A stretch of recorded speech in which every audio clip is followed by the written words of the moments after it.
Hello and welcome to the online Parkinson's disease seminar on non-motor symptoms. My name is Allison and I'm an occupational therapy student.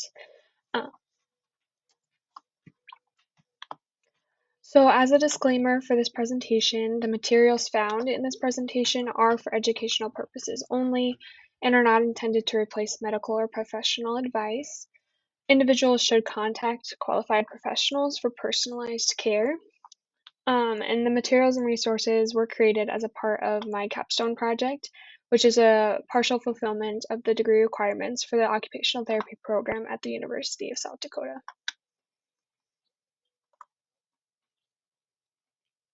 So here are some things that we're going to talk about in the seminar. We're going to talk about what non-motor symptoms are, and then we're going to dive deep into specific non-motor symptoms like sleep and fatigue, social participation, and cognition. I'll also kind of discuss and provide some resources for some local community resources. This capstone project is based out of South Dakota, so these community resources may or may not be applicable to you. And then we'll kind of summarize everything and I'll give you some references and further information if you are interested in more.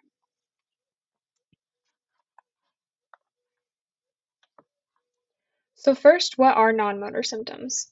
So Parkinson's disease is a degenerative disease that affects motor and non-motor symptoms. Some of the typical motor impairments experienced by individuals with Parkinson's disease may include tremors, bradykinesia or that slowed movement, rigid muscles, poor posture and balance, speech and writing changes. However, in addition to motor symptoms, individuals with Parkinson's often experience non-motor symptoms, which may include cognitive changes, emotional changes, sleep disturbances, decreased social emotional health, your loss of smell, fatigue, pain, and even some bladder and bowel difficulties.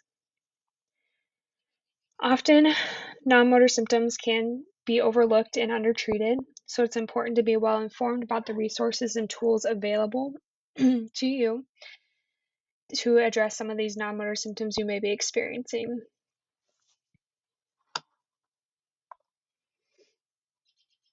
A great way to better understand your symptoms and how they may be impacting your daily life is through using something called a symptom log. This just helps you and your provider better understand what's going on, when it's occurring, and how to better support your quality of life. So this one is a very simple one. It has the time each hour of the day, and it has activity that you were doing and maybe some symptoms that you might be involved in. This can also just kind of track how medication's working for you as well. If your medication has certain on or off times, if you can log where you feel like the medication's working the best, and then what symptoms start to come on if your medication starts to wear off. So symptom logging is just a really useful and tangible tool to be able to provide to your provider or your caregivers to better understand your needs and find ways to support your quality of life through that.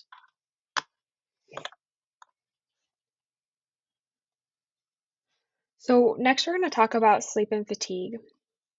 So sleep actually makes up a third of our lives. So it's really important to pay attention to the quality and the amount of sleep that you are getting. Sleep and fatigue are often confused with one another, and while there are some overlaps between the two, it's good to kind of get a base understanding of what sleep is versus what fatigue is. So sleep is more of a sense of drowsiness or excessive sleepiness.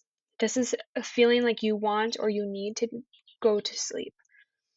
However, fatigue is kind of that feeling of extreme exhaustion, but not necessarily feeling like you need to go to sleep. Fatigue can be physical fatigue or it could be a mental fatigue.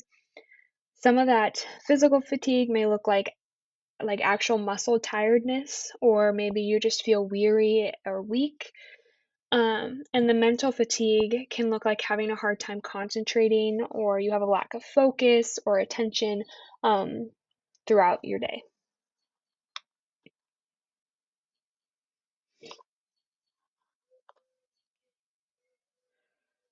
So some of the common symptoms between sleep and fatigue is the frequent need for naps. It could be that physical or mental fatigue like we talked about, or it could be avoiding social activities, or just having a difficulty completing your daily activities. So it's difficult to just complete the daily chores that you need to do, or the tasks on your to-do list. And these common symptoms can often lead to some pretty big concerns. So the first one is that daytime sleepiness. You're just not able to maintain a good sleep-wake cycle. You're falling asleep throughout the day, even when you don't mean to.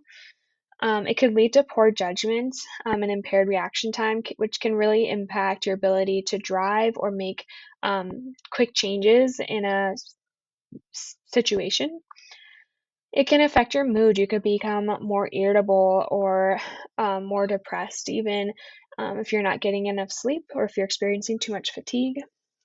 It can lead to poor physical and cognitive performance. So you're not able to move around the house like you used to, or go out in the community like you used to, or that cognitive performance. It's harder to engage in conversations with somebody or focus while you're reading or completing a task. Again, decreased physical activity. Having disruptions in your sleep and increased fatigue can make simple tasks seem very, very impossible or really difficult to get done. And honestly, it makes other Parkinson's symptoms harder to cope with if you're not sleeping or if you're not getting the rest that you need. So before we go on to tools and resources regarding sleep and fatigue, it's very important that you discuss with your health provider about any concerns with sleep disruptions.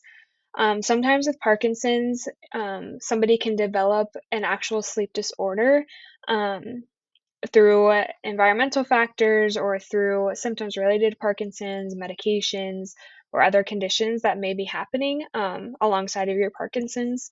So, proper treatment will likely have the biggest impact on your quality of life. This is just resources for you and not a source of treatment or medical advice. These are just ways that you can better support your sleep um, to engage in those daily activities.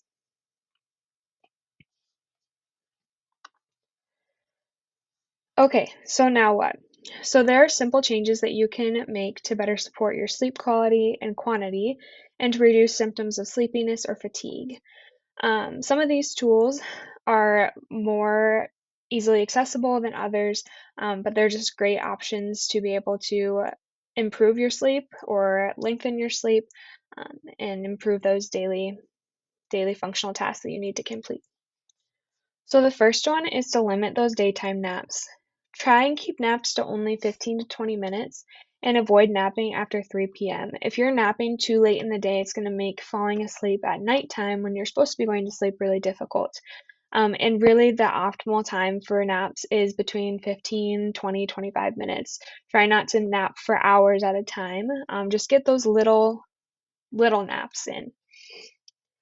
The next one is avoid caffeine, nicotine, and alcohol. So caffeine and nicotine are stimulants and may cause that insomnia. So maybe if you like having coffee throughout the day, maybe it's limiting or changing it to decaf coffee in the afternoon to kind of reduce some of the caffeine intake that you're having throughout the day. And even alcohol is a good one to avoid. So alcohol, some people will say, oh, it helps me fall asleep, but the quality and the quantity of your sleep is actually significantly worse if you've had alcohol before going to bed. So trying to reduce some of the use of alcohol will actually improve your sleep quality and quantity. The next one is set a consistent sleep schedule. So set a consistent routine to wind down before bedtime, reduce that screen time, and practice meditation or take a warm bath. But really having that consistent sleep schedule will go a long ways for your sleep routine. Some days you think that, oh, I can sleep in here, I can stay up late here, but trying to have more of a consistent sleep schedule will help with your Parkinson's symptoms as well. The big one you'll hear me say a lot is exercise. Exercise actually promotes great sleep. You just want to make sure that you're not exercising too close to bedtime. So, doing a morning exercise or an early afternoon exercise, but trying to avoid those evening exercises, as that will increase your heart rate and make it more difficult to relax for bedtime. So, but exercise, moving your body, and participating in physical activity has been shown to improve your sleep ability. The next one is reducing stress. Anxiety is one of those leading causes of insomnia.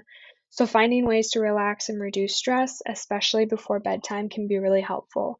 And that can look different for everybody. Maybe it's doing meditation. Maybe it's stepping outside and getting some fresh air. Maybe it's reading a good book or journaling. Whatever you can do to help reduce some of that stress will help with relaxing and falling asleep at night. With fatigue, it's actually great if you're feeling like you're experiencing fatigue, is actually to get outside, get some fresh air, connect with others, eat a well-balanced diet, and stay hydrated. These are things that can help with that daytime sleepiness and reducing feelings of fatigue throughout the day. And then, as always, talk with your healthcare professional if you have further concerns about your sleep and fatigue symptoms. So, a few more things with sleep and fatigue. This one's regarding sleep, so environmental changes. These are easy, tangible things that you can do prior to bedtime and throughout your sleep that can really promote that good sleep environment. The first one is regulating that bedroom temperature. So, cooler temperatures are typically better for sleep, but you want to make sure you're not doing extreme cold temperatures. So, optimal sleep temperature is actually 65 degrees Fahrenheit. The next one is avoiding that artificial light. So close to bedtime, try to avoid using your phone, watching TV, or being on a computer. Try and just step away from the screens and artificial light to help get your body ready to go to sleep. The next one is use your bedroom for sleep and intimacy only. So if you're using your bedroom to watch TV and you're laying in bed watching TV, you're priming your body and giving your brain a chance to do something while in bed. So then when you're actually ready to go to sleep, it's harder for your brain to turn off and to actually go to sleep. So try only using your bedroom for sleep and intimacy. It just trains your body that I'm in bed and I'm going to sleep. That's what bed is used for. And that's where I go when I'm ready to go to sleep. This one's a big one too. Only go to bed when you're tired and try not to lie awake in bed. It's the same thing with kind of that TV or phone use while in bed. If you're just lying awake in bed, your body's not getting used to the fact that bed is for sleep. So if you are lying awake in bed and you can't fall asleep, try and get up and do something relaxing. Maybe it's do a few stretches, or maybe it's read a little book, or whatever it is that, or do journaling, whatever it works for you to help try and reset and rewind, then try and go back to sleep. So really don't try and lie awake in bed. If you can't fall asleep, get up, do something relaxing until you feel tired, and then try and go to sleep again. And then I kind of talked about this, but set a regular routine. Establish a relaxation routine, something you can do 20 to 30 minutes before going to bed. Maybe it's putting your phone down and dimming the lights in the home. Maybe it's taking a warm bath or shower, reading a book, doing some meditation, gentle stretching, or listening to calming music. These are all things that can help establish that relaxation routine and prime your body for sleep. And then make sure you're getting enough sleep each night. So it's recommended 7 to 9 hours of sleep per night is the optimal amount of sleep that you need.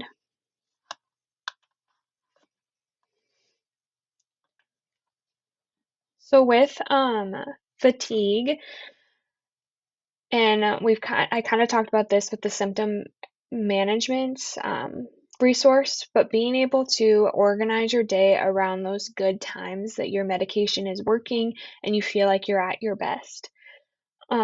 So pretend each day is like a big pie chart, and you divide the day up based on the needs what you need to do.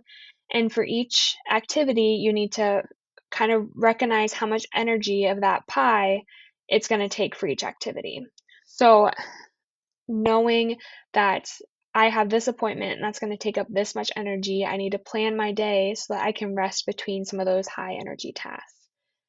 So another resource that you could use is like a weekly or daily planner to organize your day based off of your on and off moments with your medications. This is a great way to just get a better sense of your day. It helps with your memory and stuff too if you have difficulties with that. It tells you what you need to do, when you should do it. and it just helps you better understand what works best for you based on your medication, what's working for you, when your best times each day is. And then also, don't be afraid to delegate or ask for help. Those around you, they want to help you. And if there's things in your day that just take up too much energy or you have too many things that day, don't be afraid to ask for help, and ask for them to come in and maybe do some dishes or do just little things that can take it off of your plate so that your energy can be conserved for the things that are important. Okay, the next thing we're going to talk about is social participation. So we'll kind of talk about isolation and loneliness. We'll talk about how Parkinson's can impact that, and then some resources and steps that you can take to reduce some of these symptoms. So, social isolation is a lack of social participation, community, or engagement, often occurring from infrequent participation in social activities, while loneliness is a perception that one lacks a social support system. So, how does Parkinson's impact social participation? There are many variables that play a role in decreased social participation. Some of these may include that changes in your physical symptoms, your cognitive symptoms, your psychosocial symptoms. Maybe it's your voice, and your ability to communicate. But individuals with Parkinson's often experience decreased participation in social roles, community engagement, and meaningful activities. So let's talk about the benefits of social connection. There are several benefits for social connection. You get more access to information and shared experiences. So if you can join a support group that has individuals with Parkinson's in it, then you guys can share those experiences and get insight as to what has worked for some people, what hasn't worked for others, and it just better supports your access to information. It helps with emotional support. So being able to share your feelings and share your thoughts and not feel so isolated can be really beneficial for your social and emotional health. It has improved physical and mental health, and again, you can learn from others about managing Parkinson's symptoms. So, how do you even get started with building social connections? The big one is just take small steps. Start with one new activity a month or every 2 weeks. Choose something that challenges you and it's a little out of your comfort zone, but it really encourages that social connection. So, social connection doesn't have to be this big event. Those small intentional moments can make a big difference in your social emotional health and management of Parkinson's symptoms. So, there's a few ways that you can gain some social participation. One of them is through community-based groups. This is one of the largely supported strategies for improving social participation is using community-based groups, specifically groups with others who have Parkinson's disease. These groups provide community and support to individuals who are experiencing similar life changes and challenges as you. And whether it's a general support group or an exercise group or a hobby-based group, joining the Parkinson's community can largely influence your quality of life. The next thing I wanted to talk about is the Parkinson's Free Space. This was provided by the Davis Phinney Foundation. It's a space that allows you the control you need for talking about your Parkinson's symptoms. So sometimes individuals want to have a space where they feel like they don't have to talk about their Parkinson's symptoms or the progression of their symptoms. If this is something that you would like, talk with your friends and family and establish a time or place where talk of your Parkinson's will not happen. Maybe it's the dinner table, maybe it's a certain coffee outing with your friends. It just allows you the space you need not to have to explain or talk about your Parkinson's. Your friends and your family want to support you, so communicate with how you're feeling and what works best for you to help you feel more socially connected. And then, like I said, there's several ways to connect. You can join a Parkinson's support group. You can look for opportunities to connect in your community. So there's several community groups and activities that are happening. Check out your local library, community center, or like an active generations type place. They always have opportunities for connection with other people in the community. Ask a friend to coffee or lunch. This could be a regular occurrence, like getting together once a month. Try and reach out, even if it feels hard. Finding those small moments of connection can really boost your social participation, social emotional health. And then always balance alone time with connection. It's okay to have a tendency to be more introverted. The key is to make sure your introversion doesn't turn into isolation.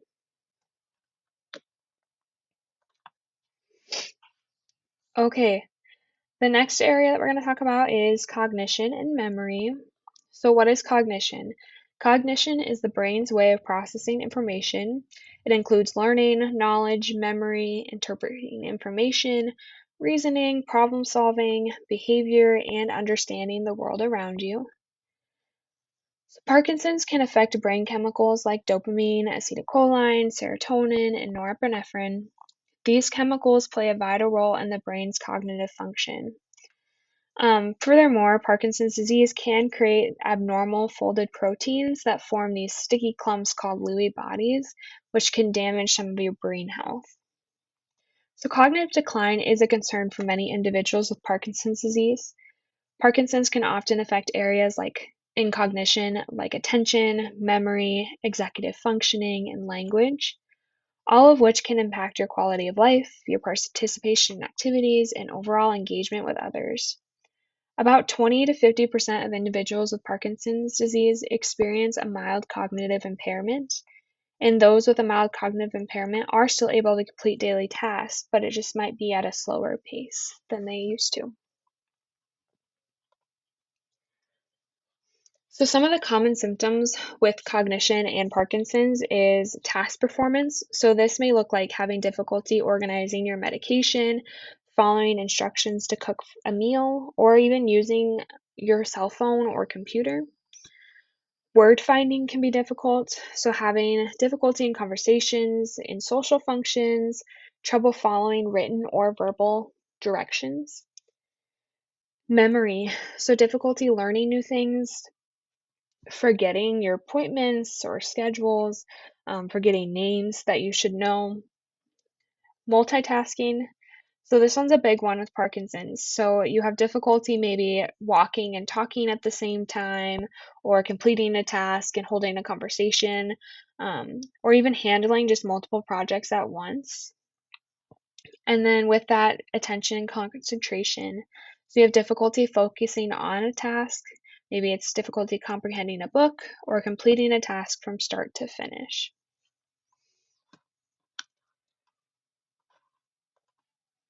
So, research has found that those with a mild cognitive decline, tools like adaptations and compensatory strategies support learning and engagement in daily activities. So, there are many ways to keep your mind and brain healthy. Engaging in activities that challenge and stimulate your brain is a great place to start.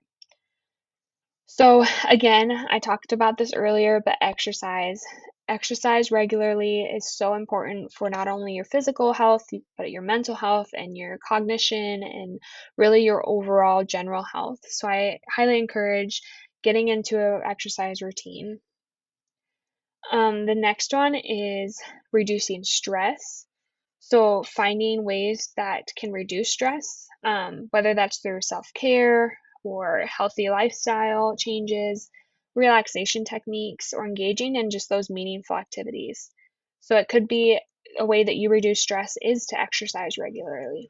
Maybe it's connecting with others, reading a good book, or engaging in a favorite hobby. But make sure you're getting enough rest as well to help reduce some of that stress, which we've talked about with the sleep and fatigue area. The next one we're going to talk about is planning and preparing. So this one can be really helpful to plan out your week on a physical calendar.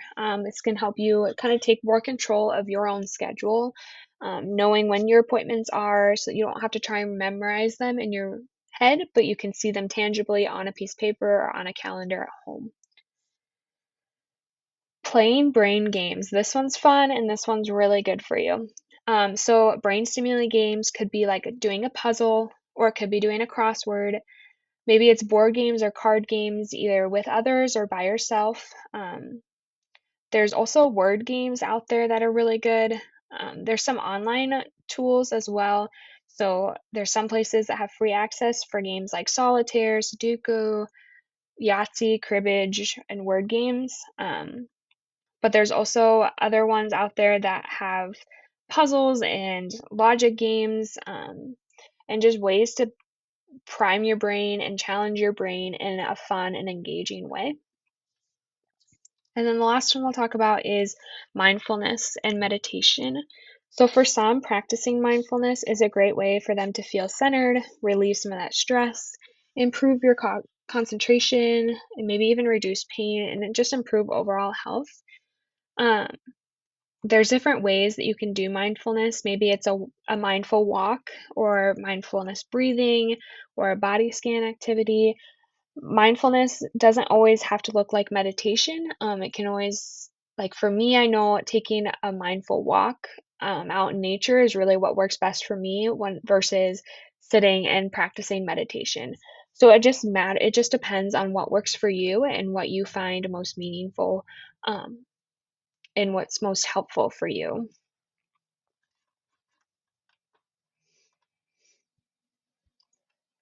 So now we'll talk about community resources. So getting involved in your local community is one of the best ways to improve your quality of life and build a social support system. So it can be very valuable to have a support system of individuals who know what you're going through and have related experiences. So joining like a Parkinson's support group is highly recommended. However, social support and community does not have to only be Parkinson's groups. It can look like joining a local book club, taking classes at the library, or participating in just a monthly get together. The opportunities for involvement are honestly endless. You just have to know where to look. Um, so here are some local support groups, wellness groups, and community groups within the kind of Sioux Falls, South Dakota area. These are not sponsored or associated with the Capstone Project. They were just located through a web search and resource gathering that could be helpful to you.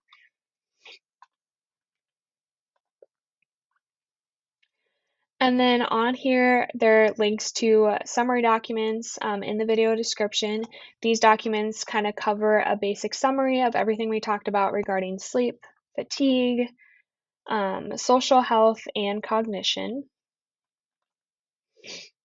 And then here are the references and resources associated with each area of symptoms.